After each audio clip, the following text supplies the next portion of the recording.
Fashion. Behind the beautiful advertising, the catwalk glamour, and the billion-dollar business lies a world that those inside the industry do not want you to see, and definitely don't want you to talk about. Dark, dirty, and full of invisible threats, this is a world founded on a toxic addiction that is slowly destroying our beautiful waterways. The facts are alarming. In China alone, 320 million people are without access to clean drinking water. 40% of the surface water is considered polluted. And a staggering 20% of the groundwater used as urban drinking water is contaminated, sometimes with carcinogenic chemicals. In Indonesia, our latest investigations revealed a textile facility releasing pH 14 water and a cocktail of hazardous and hormone-disrupting chemicals straight into the local water supply.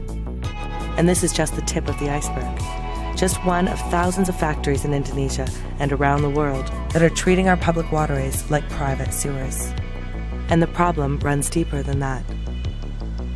The clothes we buy in Europe, North America, Asia, and elsewhere are all part of a global chain of toxic pollution.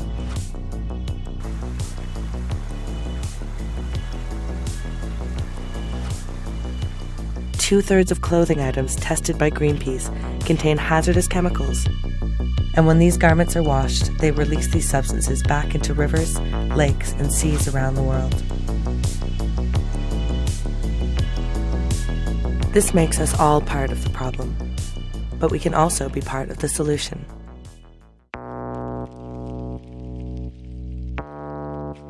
Around the world, activists, fashionistas, designers, bloggers, and models are joining together as part of the global detox campaign, united behind a common belief that beautiful fashion shouldn't cost the earth. Over 500,000 people have taken action challenging big brands including Zara, Levi's, and Victoria's Secret to take responsibility for their toxic footprint and eliminate all hazardous chemicals from their supply chains and products. And these major corporations are listening. From luxury houses like Valentino to fast fashion retailers including H&M, big brands are paying attention to the global call for toxic-free fashion. These brands are now beginning to substitute out the worst chemicals. They are also working with their suppliers and the chemical industry to develop solutions, creating a growing marketplace for non-hazardous alternatives. For too long, reckless industrial pollution has occurred in the shadows. By shining a light on the situation, we can accelerate the changes that are taking place. Polluting in the dark is unethical.